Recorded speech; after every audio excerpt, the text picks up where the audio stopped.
നമസ്കാരം. ശ്രീഭദ്ര ജ്യോതിഷാലയത്തിലേക്ക് ഏവർക്കും സ്വാഗതം.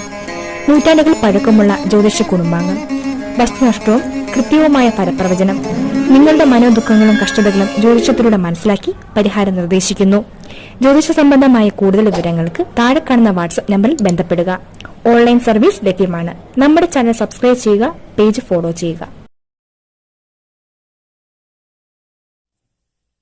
നമസ്കാരം. ശ്രീഭദ്ര ജ്യോതിഷാലയത്തിലേക്ക് എല്ലാ മാന്യ പ്രേക്ഷകർക്കും വീണ്ടും സ്വാഗതം. നമ്മൾ ഇപ്പോൾ ചർച്ച ചെയ്തുകൊണ്ടിരിക്കുന്ന വിഷയം വ്യാഴമാറ്റമാണ്. വ്യാഴം ഈ വരുന്ന മെയ് മാസം 1-ാം തീയതി മേടൻ രാശിയിൽ നിന്ന് ഇടവൻ രാശിയിലേക്ക് ഗോചരം ചെയ്യുകയാണ്. അപ്പോൾ ഈ വ്യാഴം എന്ന് പറയുന്ന ഗ്രഹം വളരെ ഗുണാനുഭവങ്ങൾ നൽകാൻ കഴിവുള്ള, വളരെ ശ്രേഷ്ഠമായിട്ടുള്ള അവസ്ഥയിലുള്ള ഒരു ഗ്രഹമാണ്. ജീവിതത്തിൽ വളരെ ഉന്നതിയിൽ നിങ്ങളെ എത്തിക്കാൻ കഴിവുള്ള ഒരു ഗ്രഹം കൂടിയാണ്. അപ്പൊ ഇതിന്റെ മാറ്റം എന്ന് പറയുന്നത് ജീവിതത്തിൽ വളരെയധികം നമുക്ക് നല്ല ഗുണകരമായിട്ടുള്ള അവസ്ഥയിലേക്ക് നമ്മളെ കൊണ്ടുപോകും. അതായത് ജീവിത പുരോഗതി, സാമ്പത്തിക ലാഭം, സന്താന ലാഭം, ഇങ്ങനെയുള്ള ഒത്തിരി ഗുണങ്ങൾ നൽകാൻ ശേഷിയുള്ള ഒരു ഗ്രഹമാണ്.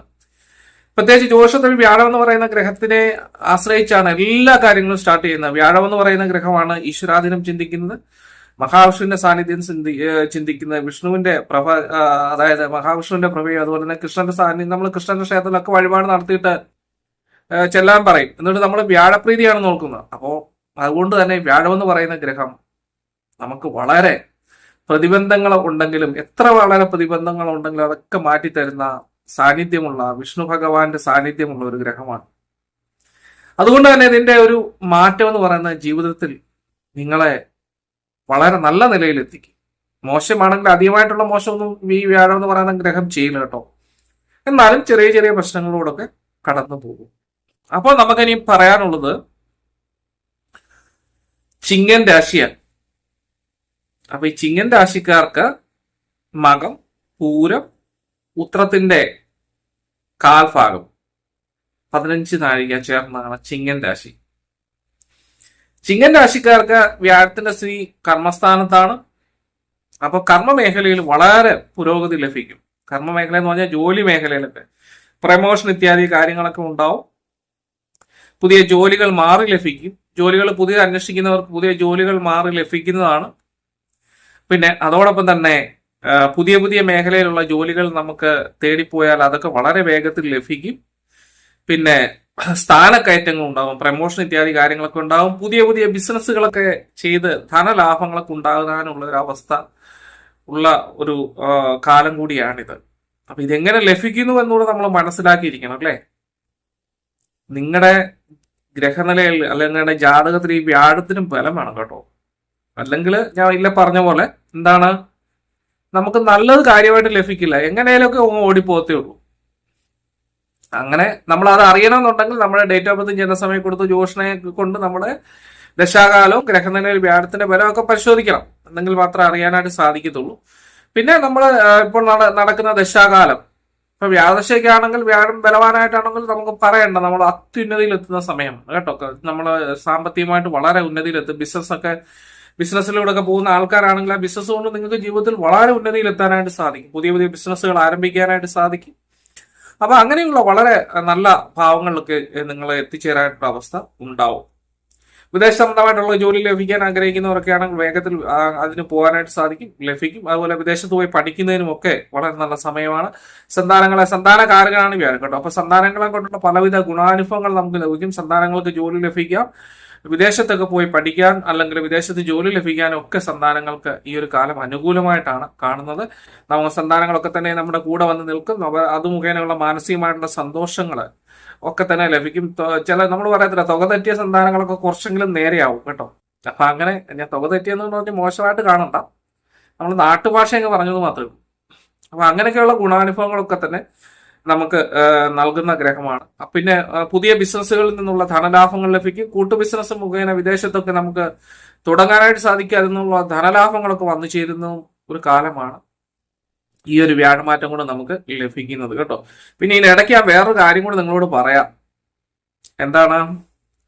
ചിങ്ങം, കന്നി, തുല, വൃശ്ചികം, ധനു, മകരം, കുംഭം കുംഭൻ രാശിയിലാണ് ശനി ഇപ്പം സഞ്ചരിക്കുന്നത്.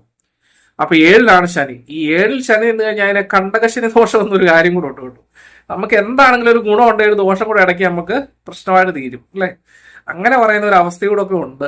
അപ്പൊ അതുകൂടെ ഒന്ന് ഞാൻ പറഞ്ഞില്ല എങ്കിൽ നിങ്ങൾ വിചാരിക്കും നല്ല അങ്ങോട്ട് തള്ളിയിട്ട് നല്ല ഒന്നാം തരം അങ്ങോട്ട് തള്ളിയിട്ട് പോയിട്ട് ഒന്നും ലഭിച്ചില്ല എന്ന് പറയാം. പക്ഷെ ഇങ്ങനെ ഒരു വിഷയം കൂടി ഇതിനകത്ത് കിടപ്പുണ്ട്. കണ്ടകശനി ഓടിക്കൊണ്ടിരിക്കുക. അപ്പൊ കണ്ടകശനി റണ്ണിങ്ങിലാണ്. അപ്പൊ ശനി സംബന്ധമായിട്ടുള്ള ദുരിതങ്ങൾ അനുഭവിക്കുന്ന കുറച്ച് ആൾക്കാർ ഇപ്പോഴുണ്ട് അല്ലെ. കഴിഞ്ഞ വർഷങ്ങളിൽ അല്ലെങ്കിൽ ഇപ്പോൾ നടന്നുകൊണ്ടിരിക്കുന്നത്, അതായത് അലച്ചില്, മാനസിക പ്രശ്നങ്ങൾ, ഒഴിയാതെ ടെൻഷന്.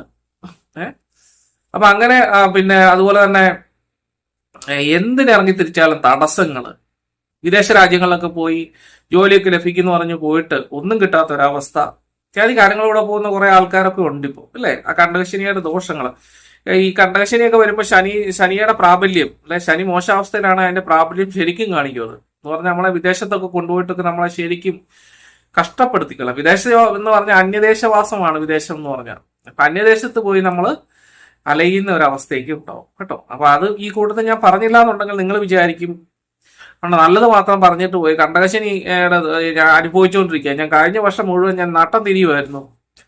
അപ്പൊ അങ്ങനെ ഒരു അവസ്ഥയിലൂടെ പോകുന്ന എനിക്കിനി ഇപ്പൊ ഇതൊക്കെ ഉണ്ടാകുമോ എന്ന് ചോദിക്കും. അപ്പം കണ്ടകശനി ഉള്ളവർ സൂക്ഷിക്കുക. ഇപ്പൊ നമുക്ക് അങ്ങനെ ദുരിതങ്ങളിലൂടെ പോകുന്നവർ ശ്രദ്ധിക്കുക. കാരണം അങ്ങനെയുള്ള കുഴപ്പങ്ങളുള്ളവർക്ക് ഈ ഒരു വ്യാഴമാറ്റം വന്നാലും ചെറിയ ചെറിയ പ്രശ്നങ്ങൾ അനുഭവിക്കേണ്ടതായിട്ട് വരും. അപ്പൊ അത് മാനസിക സംഘർഷങ്ങളും അതുപോലെ തന്നെ കുടുംബത്തിൽ ചില പ്രശ്നങ്ങൾ, ഭാര്യാഭർത്താക്കന്മാർ തമ്മിലുള്ള പ്രശ്നങ്ങൾ, അലസന്റെയൊക്കെ ഉള്ളവർ, അതായത് ഭാര്യാഭർത്താക്കന്മാർ തമ്മിൽ വേർതിരിഞ്ഞ് താമസിക്കുന്ന ആൾക്കാരൊക്കെ ഒത്തിരി ഉണ്ട് കേട്ടോ. അവർക്ക് കുറച്ചൊക്കെ മാറ്റങ്ങൾ ജീവിതത്തിൽ ഉണ്ടാവും, എങ്കിലും അതിൻ്റെതായ ചെറിയ പ്രശ്നങ്ങളോടൊക്കെ പോകും. അപ്പൊ അവര് പ്രത്യേകം ചെയ്യേണ്ട കാര്യം എന്താണെന്ന് ചോദിച്ചാൽ ശനീശ്വരനെ ഭജിക്കുക എന്നുള്ളതാണ്. ശാസ്താവിന് നീലാഞ്ജനം, അർച്ചന മുതലായ വഴിപാടുകൾ എല്ലാ ശനിയാഴ്ചയും നടത്താൻ വേണ്ടി ശ്രമിക്കുക മാക്സിമം കേട്ടോ. ശനിയാഴ്ച ദിവസങ്ങൾ ശിവക്ഷേത്രത്തിൽ പോയിട്ട് പ്രാർത്ഥിക്കുക. ശിവന് കൂളത്തുമാല, അർച്ചന, പിൻവിളക്ക് ഇത്യാദി വഴിപാടുകൾ നടത്തണം കേട്ടോ. പിന്നെ അതുപോലെ തന്നെ വ്യാഴാഴ്ച ദിവസം വിഷ്ണു ഭഗവാന് തുളസിമാല അർച്ചന, സഹസ്രനാമ അർച്ചന നടത്തുക കേട്ടോ. പാൽപ്പായസം ഇത്യാദി വഴിപാടുകൾ നടത്തണം. പിന്നെ അതുപോലെ തന്നെ വിഷ്ണു സഹസ്രനാമം വ്യാഴാഴ്ച ദിവസം ജപിക്കുന്നത് വളരെ ഗുണപ്രദമാണ് ഇപ്പോഴത്തെ അവസ്ഥയിൽ. എങ്കിലും ഞാൻ ഉദ്ദേശിക്കുന്ന ഒരു 90% ആൾക്കാർക്കും നല്ല ഗുണാനുഭവങ്ങൾ തന്നെ ലഭിക്കുമെന്നുള്ളതാണ്. സന്താനങ്ങളുടെ മംഗളകാര്യങ്ങൾ, സന്താനങ്ങളുടെ വിവാഹ കാര്യങ്ങളിലൊക്കെ മുൻകൈ എടുത്ത് നമ്മൾ വിവാഹങ്ങൾ വേഗത്തിൽ നടത്തി കൊടുക്കും. അതിനുള്ള സാമ്പത്തികങ്ങളൊക്കെ നമുക്ക് വന്നു ചേരും. അതുപോലെ സന്താനങ്ങളുടെ കൂടെ പോയി താമസിക്കുക, വിദേശത്തൊക്കെ താമസിക്കുന്ന കുട്ടികളാണെങ്കിൽ, സന്താനങ്ങൾ എന്നൊക്കെ പറഞ്ഞാൽ കുട്ടികൾ എന്നാണ് ഉദ്ദേശിക്കുന്നത് കേട്ടോ, ഞാനങ്ങനെ പറഞ്ഞെന്നുള്ളേ ഉള്ളൂ. അപ്പൊ അങ്ങനെയുള്ള കുട്ടികളുടെ കൂടെയൊക്കെ, നമ്മുടെ കുട്ടികളുടെ കൂടെയൊക്കെ പോയി നമ്മൾ പോയി താമസിക്കുക, മാനസികമായിട്ടുള്ള സന്തോഷങ്ങള് നമ്മൾ, അതുപോലെ തന്നെ ദേവാലയങ്ങളൊക്കെ സന്ദർശിക്കുക. നമ്മൾ ആഗ്രഹിക്കുന്ന ദേവാലയങ്ങൾ ഒത്തിരി കാണും അല്ലെ. എനിക്ക് ഇന്ന ദേവാലയത്തിൽ ഒന്ന് പോയി പ്രാർത്ഥിക്കണം എന്നൊക്കെ വിചാരിക്കുകയാണെങ്കിൽ അതൊക്കെ വേഗത്തിൽ നടക്കുന്ന ഒരു അവസ്ഥ ഉണ്ടാവും. നല്ല കൂട്ടുകാരെ കിട്ടുക, നല്ല സൗഹൃദങ്ങൾ ലഭിക്കുക, സൗഹൃദങ്ങൾ മുഖേന ജീവിതത്തിൽ വളരെ ഉന്നതി ഉണ്ടാകുക, ജീവിത വിജയങ്ങളൊക്കെ വന്നു ചേരുക ഇത്യാദി കാര്യങ്ങളൊക്കെ ലഭിക്കുന്നതാണ്. പിന്നെ ഞാൻ പറഞ്ഞു ഈ പറഞ്ഞ വഴിപാടുകൾ എന്താണെന്നും തടസ്സങ്ങളുള്ള ആൾക്കാർ ഈ പറഞ്ഞ വഴിപാടുകൾ തീർച്ചയായിട്ടും ചെയ്യണം കേട്ടോ. അപ്പൊ ശനിക്ക് കണ്ടകശനിയുടെ എഫക്ട് കഴിഞ്ഞ വർഷത്തിൽ അനുഭവിക്കുന്നവർ നിങ്ങൾ ഈ പറഞ്ഞ വഴിപാടുകൾ ചെയ്യുക. വിഷ്ണു ഭഗവാനെ കൃത്യമായി പ്രാർത്ഥിക്കുക. എല്ലാ വ്യാഴാഴ്ചകളിലും വഴിപാട് നടത്തുക, ദേവാലയ ദർശനം നടത്താം. ഇതര മതസ്ഥര് നിങ്ങളുടെ ദേവാലയത്തിൽ കഴിവതും പോയി പ്രാർത്ഥിക്കുക, അല്ലെങ്കിൽ നിസ്കരിക്കുക, ഉപവാസം ഇരുന്ന് പ്രാർത്ഥിക്കുക, നിസ്കാരങ്ങൾ മുടങ്ങാതെ ചെയ്യുക. യത്തീംഖാനകളിൽ നമ്മളാൽ കഴിയുന്ന ചെറിയ ചെറിയ സംഖ്യകൾ കൊടുത്ത് നമ്മൾ അവിടെ പോവുക, ഇത്യാദി കാര്യങ്ങളൊക്കെ ചെയ്തു കഴിഞ്ഞാൽ വളരെ ഗുണാനുഭവങ്ങൾ തന്നെ, നിങ്ങളുടെ പ്രശ്നങ്ങളൊക്കെ സോൾവ് ആയി വളരെ നല്ല ഗുണാനുഭവങ്ങൾ തന്നെ ലഭിക്കും എന്നാണ് പ്രതീക്ഷിക്കുന്നത്. എന്താണെങ്കിലും ഈ പറഞ്ഞ എല്ലാവർക്കും ഈ പറഞ്ഞ കാര്യങ്ങളൊക്കെ ലഭിക്കട്ടെ എന്നാണ് എന്റെ പ്രാർത്ഥന. അപ്പൊ ഈ കണ്ടകശനിയുടെ എഫക്റ്റ് ഉള്ളവർ ഈ പറഞ്ഞ വഴിപാടുകൾ ചെയ്യാൻ മറക്കണ്ട കേട്ടോ. അപ്പൊ അത് പ്രത്യേകം ശ്രദ്ധിക്കുക. അപ്പൊ എന്താണെങ്കിലും പിന്നെ നല്ല ഗുണങ്ങൾ തന്നെ നിങ്ങൾ ലഭിക്കും. ഈ ഒരു പ്രത്യേകിച്ച് വ്യാഴം എന്ന് പറയുന്ന ഗ്രഹം സാമാന്യനെ ഒരു വർഷമാണ് ഒരു രാശിയിൽ നിൽക്കുന്നത്. അപ്പൊ ഒരു വർഷക്കാലം നിങ്ങൾക്ക് എല്ലാവർക്കും സമ്പൽ സമൃദ്ധിയും ഐശ്വര്യവും ലഭിക്കട്ടെ എന്ന് പ്രാർത്ഥിക്കുകയാണ്. അപ്പൊ അടുത്ത എപ്പിസോഡ്